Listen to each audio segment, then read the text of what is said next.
Good morning students, how are you? Welcome to the Hindi class. सभी बच्चे अपने Hindi literature की पुस्तक मेघला, रफ कॉपी और पेंसिल बॉक्स लेकर बैठ जाएं और ध्यान पूर्वक आज की क्लास अटेंड करें। बच्चों, जैसा कि पिछले सेशन में हमने बाल गंगाधर तिलक के डिफिकल्ट वर्ड मीनिंग्स, रीडिंग और मेक सेंटेंसेस पर डिस्कशन की थी, तो आज हम इसकी बैक एक्सरसाइजेस पर डिस्कशन करेंगे। तो चलिए चलते हैं पेज नंबर 119 पर। वर्तनी ज्ञान यानी स्पेलिंग्स। तो बच्चों, हिंदी भाषा में शब्दों को दो प्रकार से लिखा जाता है। पहला मानक रूप, जिसमें कि आधे अक्षर को अनुस्वार यानी बिंदी के रूप में लिखते हैं, और दूसरा प्रचलित रूप, इसमें हम अक्षर को आधे वर्ण के रूप में लिखते हैं। जैसे देखिए, मानक रूप में जन्मसिद्ध ज आधा न, म स को छोटी ई, द के पैर में हलंत ध जन्मसिद्ध, जबकि दूसरे रूप में ज आधा न, म स को छोटी ई, द के पैर में ध जन्मसिद्ध लिखते हैं। कंठस्थ मानक रूप में क के ऊपर अनुस्वार ठ आधा स थ कंठस्थ, जबकि दूसरे रूप में हम आधे अण का प्रयोग करते हैं। ऐसे ही महत्वपूर्ण में हम म ह आधा त व प को बड़ा उ अण के ऊपर रेफ महत्वपूर्ण लिखते हैं, जबकि दूसरे रूप में हम आधा त इस प्रकार लिखते हैं। ऐसे ही मानक रूप में विरुद्ध व को छोटी ई, र को छोटा उ, द के पैर में हलंत ध लिखते हैं, जबकि दूसरे रूप में हम द के पैर में ध लिखते हैं। ऐसे ही मानक रूप में प्रसिद्ध प के पैर में पदेन, स को छोटी ई, द के पैर में हलंत ध लिखते हैं, जबकि दूसरे रूप में हम द के पैर में ध लिखते हैं। मानक रूप में संबंध लिखते हुए हम अनुस्वार का प्रयोग करते हैं, जबकि दूसरे रूप में लिखते हुए हम आधे म और आधे न का प्रयोग करते हैं। ऐसे ही मानक रूप में आंदोलन में हम अनुस्वार का प्रयोग करते हैं, जबकि दूसरे रूप में लिखते हुए हम आधे न का प्रयोग करते हैं। ऐसे ही मानक रूप में द्वारा लिखते हुए हम द के पैर में हलंत व को आ, र को आ द्वारा लिखते हैं, जबकि दूसरे रूप में लिखते हुए हम द के पैर में व आ र को आ द्वारा इस प्रकार लिखते हैं। ऐसे ही मानक रूप में योद्धा य को छोटा ओ, द के पैर में हलंत ध को आ इस प्रकार लिखते हैं, जबकि दूसरे रूप में हम लिखते हुए द के पैर में ध लिखते हैं। नेक्स्ट लाइन देखिए बेटा, ब्राह्मण मानक रूप में लिखते हुए हम लिखेंगे ब के पैर में पदेन आ, ह के पैर में हलंत म अण ब्राह्मण, और दूसरे रूप में लिखते हुए हम ह के पैर में म आ अण लिखेंगे। नेक्स्ट उत्तीर्ण मानक रूप में लिखते हुए हम छोटा उ आधा त को बड़ी ई अण के ऊपर रेफ लिखेंगे, जबकि दूसरे रूप में लिखते हुए हम आधा त को बड़ी ई अण के ऊपर रेफ लिखेंगे। ऐसे ही मानक रूप में संपादन में हम बिंदी का प्रयोग करेंगे, जबकि दूसरे रूप में लिखते हुए हम आधे म का प्रयोग करेंगे। मानक रूप में प्रारंभ में हम अनुस्वार का प्रयोग करेंगे और दूसरे रूप में लिखते हुए हम आधे म का प्रयोग करेंगे। ऐसे ही मानक रूप में विद्वान व को छोटी ई, द के पैर में हलंत व को आन विद्वान लिखेंगे, जबकि दूसरे रूप में लिखते हुए हम द के पैर में व आ न लिखेंगे। मानक रूप में अत्यंत लिखते हुए हम बिंदी यानी अनुस्वार का प्रयोग करेंगे, जबकि दूसरे रूप में लिखते हुए हम आधे न का प्रयोग करेंगे। ऐसे ही मानक रूप में निंदा में हम अनुस्वार का प्रयोग करेंगे, जबकि दूसरे रूप में लिखते हुए हम आधे न का प्रयोग करेंगे। ऐसे ही श्रद्धांजलि में हम श्र द के पैर में हलंत द को आ, ज के ऊपर अनुस्वार ल को छोटी ई लिखेंगे, जबकि दूसरे रूप में लिखते हुए हम श्र द के पैर में ध आ अनुस्वार ज ल को ई इस प्रकार लिखेंगे। नेक्स्ट देखिए बेटा, अभ्यास कार्य मौखिक कार्य। मौखिक मीन्स बोलकर करना। ऑरली सही उच्चारण कीजिए। उच्चारण मीन्स शब्दों को सही रूप से बोलना। तो बेटा यहाँ पर हमें कुछ शब्द दिए गए हैं, जिनको हम लेसन की रीडिंग के दौरान भी डिस्कस कर चुके हैं। तो आइए इनको एक बार फिर से रीड करते हैं। नंबर 1, स्वराज्य, जन्मसिद्ध, उद्गार, मैट्रिक, म को बड़ी ए, ट को छोटी ई, ट के पैर में पदेन, क, मैट्रिक, व्यवस्थापिका, ओरायन, देशव्यापी, कांग्रेस, अधिवेशन, श्रद्धांजलि, संस्कृति। नेक्स्ट देखिए बेटा, सोचिए और बताइए। नंबर 1, बाल गंगाधर तिलक के नारों का देश की जनता पर क्या प्रभाव पड़ा? तो बेटा कीवर्ड्स नोट कीजिए। सरकार, अत्याचारों, मुकाबला, प्रेरित, प के पैर में पदेन, छोटी ए, र को छोटी ई, त, प्रेरित। तो बेटा प्रश्न से ही हम आंसर शुरू करेंगे। बाल गंगाधर तिलक के नारों का देश की जनता पर यह प्रभाव पड़ा कि वह अंग्रेजी सरकार के अत्याचारों का मुकाबला करने के लिए प्रेरित हो गई। नंबर 2, बाल गंगाधर तिलक ने कौन सी प्रसिद्ध किताब जेल प्रवास के दौरान लिखी थी? तो बेटा इस प्रश्न का उत्तर आपने लेसन के अकॉर्डिंग स्वयं लिखना है। नेक्स्ट एक्सरसाइज देखिए। लिखित कार्य, लिखित मीन्स लिख कर करना इन अ रिटन फॉर्म। नंबर 1, दिए गए प्रश्नों के लिए सही विकल्प चुनिए। विकल्प मीन्स ऑप्शन। तो बच्चों यहाँ पर हमें प्रश्न के साथ कुछ ऑप्शंस दी गई हैं। हमने सही ऑप्शन को आइडेंटिफाई करना है और उसको बुक पर ही पेंसिल के साथ मार्क करना है। नंबर 1, तिलक जी का जन्म हुआ था। ऑप्शंस है महाराष्ट्र में, कर्नाटक में, गुजरात में। तो बेटा सही ऑप्शन है महाराष्ट्र में। तो हम इसको पेंसिल के साथ अंडरलाइन करेंगे। ऐसे ही नेक्स्ट देखिए। तिलक जी की माँ का नाम था। ऑप्शंस है मीराबाई, पार्वतीबाई, रामाबाई। तो बच्चों इसका आंसर आपने स्वयं आइडेंटिफाई करना है और बुक पर इसे मार्क करना है। आपकी सुविधा के लिए मैं इन्हें रीड कर रही हूँ। नंबर 3, तिलक जी के प्रयास से मुंबई में मनाया जाने लगा। ऑप्शंस है गणेशोत्सव, रक्षाबंधन, दुर्गा पूजा। तो चलिए चलते हैं पेज नंबर 120 पर। नेक्स्ट, तिलक जी का स्वर्गवास कब हुआ? ऑप्शंस है 21 जुलाई 1920, 31 जुलाई 1920, 25 जुलाई 1920। नेक्स्ट बेटा एक्सरसाइज नंबर 2, रिक्त स्थान भरिए। रिक्त मीन्स खाली। तो बेटा यहाँ पर हमें ब्लैंक्स दी गई हैं। हमने लेसन के अकॉर्डिंग इन ब्लैंक्स को फिल करना है। नंबर 1, डैश हमारा जन्मसिद्ध अधिकार है। तो बेटा ब्लैंक में आएगा स्वराज्य। आधा स व र को आ, आधा ज य, स्वराज्य। ऐसे बेटा आपने नीट एंड क्लीन बुक पर लिखना है। नेक्स्ट देखिए, तिलक जी के बचपन का नाम डैश था।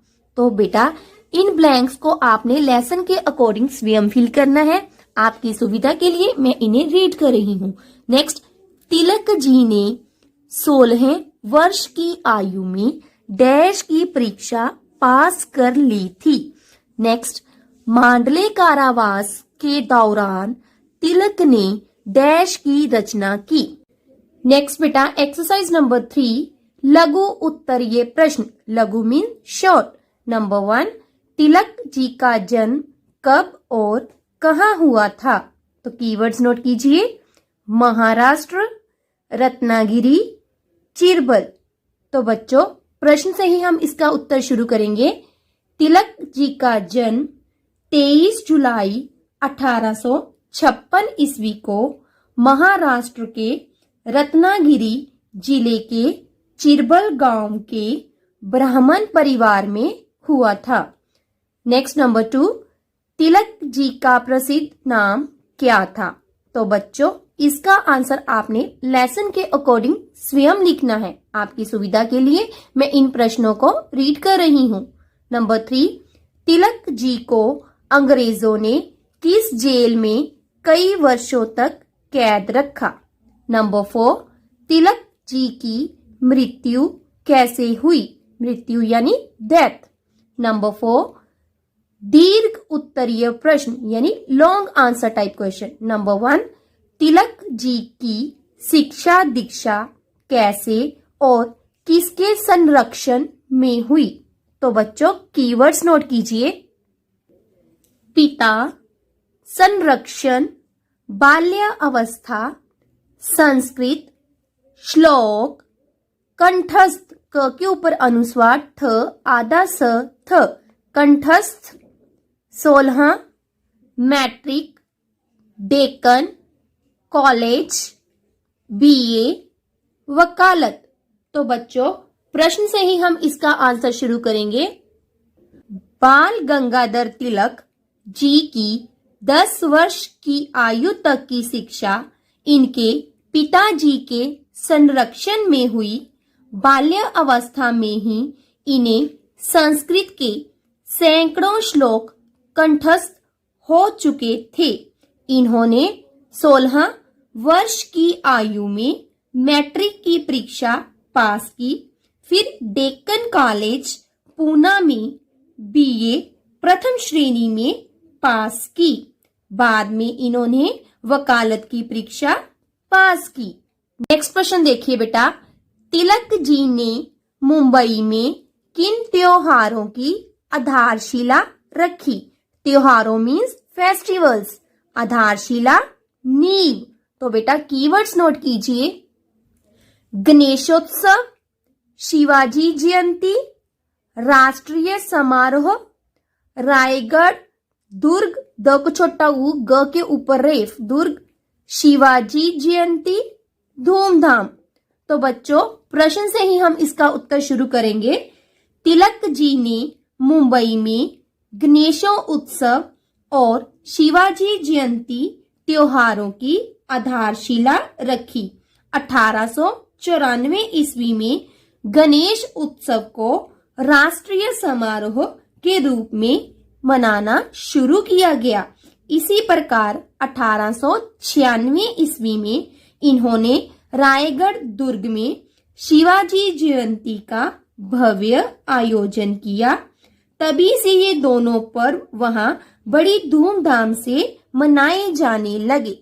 नेक्स्ट प्रश्न देखिए बेटा, देश की स्वाधीनता में तिलक जी के योगदान को संक्षिप्त रूप में लिखिए। संक्षिप्त मीन्स शॉर्ट। तो बेटा कीवर्ड्स नोट कीजिए। नंबर 1, दैनिक पत्रों, अंग्रेजों विरुद्ध, संदेश। नंबर 2, आंदोलन, वंदे मातरम, नारा। नंबर 3, देशवासियों, अत्याचारों, मुकाबला, प्रोत्साहित प के पैर में पदेन छोटा ओ आधा त सकोआ हक छोटी ई त प्रोत्साहित। नंबर 4, स्वदेशी, प्रचार, विदेशी, बहिष्कार, आंदोलन। तो बेटा प्रश्न से ही हम इसका उत्तर शुरू करते हुए फर्स्ट पॉइंट लिखेंगे। देश की स्वाधीनता में तिलक जी ने दैनिक पत्रों के माध्यम से अंग्रेजों के विरुद्ध संदेश प्रचारित किए। नंबर 2, इन्होंने पूरे देश में आंदोलन किए और वंदे मातरम का नारा दिया। नंबर 3, देशवासियों को अंग्रेजी सरकार के अत्याचारों का मुकाबला करने के लिए प्रोत्साहित किया। नंबर 4, स्वदेशी वस्तुओं के प्रचार और विदेशी वस्तुओं के बहिष्कार के लिए आंदोलन चलाए और भारत को स्वराज्य के मार्ग पर लाकर खड़ा कर दिया। नेक्स्ट एक्सरसाइज देखिए बेटा, नंबर 5, निम्नलिखित शब्दों का वाक्य प्रयोग कीजिए यानी मेक सेंटेंसेस। तो बेटा देखिए, अमृततुल्य, स्वराज्य, संरक्षण, अधिवेशन। तो बेटा इन शब्दों को हम वर्ड मीनिंग के दौरान भी डिस्कस कर चुके हैं, तो आप इस एक्सरसाइज को स्वयं करेंगे। नेक्स्ट देखिए, भाषा बोध, व्याकरणिक ज्ञान यानी ग्रामर पोर्शन। नंबर 1, भाववाचक संज्ञा। बेटा वे शब्द जो किसी के गुण, दोष, दशा, रूप, रंग और स्वभाव को बताते हैं वे भाववाचक संज्ञा कहलाते हैं। दिए गए शब्दों को भाववाचक संज्ञा में बदलिए। जैसे देखिए नंबर 1 बच्चा, तो बेटा बच्चा का भाववाचक संज्ञा शब्द क्या बनेगा? बचपन। ऐसे ही आपने मीठा, लड़का और खट्टा शब्दों के भाववाचक संज्ञा शब्द बनाने हैं। तो चलिए चलती है पेज नंबर 121 पर। नंबर 2 प्रत्यय। ऐसे शब्दांश जो बेटा किसी शब्द के बाद में जुड़कर नए शब्द का निर्माण करते हैं उन्हें हम प्रत्यय कहते हैं। दिए गए शब्दों में ता या इत प्रत्यय लगाकर नया शब्द बनाइए। जैसे देखिए नंबर 1 उष्ण, इसमें हमने ता प्रत्यय का प्रयोग किया तो बन गया उष्णता। ऐसे ही बेटा आपने प्राधीन, दास और प्रभाव शब्दों में ता या इत प्रत्यय लगाकर नए शब्द का निर्माण करना है। नेक्स्ट एक्सरसाइज देखिए नंबर 3 विलोम शब्द यानी उल्टा अर्थ बताने वाले शब्द। दिए गए शब्दों के विलोम शब्द लिखिए। नंबर 1 प्राधीनता, स्वाधीनता। आधा स व को आ, द को बड़ी ई, न त को आ, स्वाधीनता। उन्नति, अवनति। विद्वान, मूर्ख। साहसी, कायर। उत्तीर्ण, अनुत्तीर्ण।